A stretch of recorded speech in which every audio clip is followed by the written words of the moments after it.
আরো বিয়ে করবার চাই কিন্তু পাই না আজকে পাইছি আজকে কইরাই ছাড়মু বিয়ে অভিনয়ের মাধ্যমে ঠিক আছে তো আজকে এই বিথিকে নিয়ে একটু মজা করব অবশ্যই সবাই পাশে থাকবেন দোয়া রাখবেন আর বয়স হইছে আমায় বিয়া করো না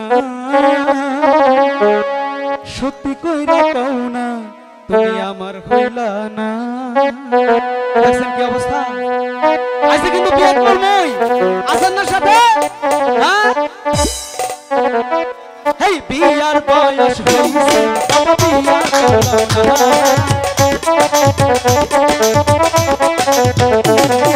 বিয়ার বয়স হইছে বাবা বিয়া করো না আমারে বুঝাইয়া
সবাইকে।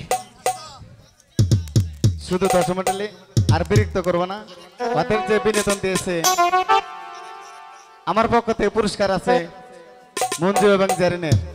মঞ্জু আসলেও জামালপুরের ছেলে, আমি কিন্তু টাঙ্গালের। ওর সাথে যে আমার সাথে একটা রিলেশন ও জানে আর আমি জানি। আর মনির, সাদ্দাম, রবিউল ওদের সাথে আমার সম্পর্ক। বাংলাদেশ যত টাঙ্গাইল জেলার শিল্পী আছে সবাই আমাকে চিনে, কারণ আমি সাংস্কৃতিক সম্পাদক। একটাও কিছু না। আরেকটা পরিচয় দেই, না দিলে আপনারা বুঝবেন না। আমি টাঙ্গাইল সোনিয়া ক্লিনিকের নার্সিংহোম এবং ডাক্তার সহকারী অ্যাসিস্ট্যান্ট। আর ওদের অভিনয়ে আমার মঞ্জু বাতিজাকে 1000 টাকা দিয়ে পুরস্কৃত করলাম, আর বিথিকে 1000 টাকা দিয়ে পুরস্কৃত করলাম।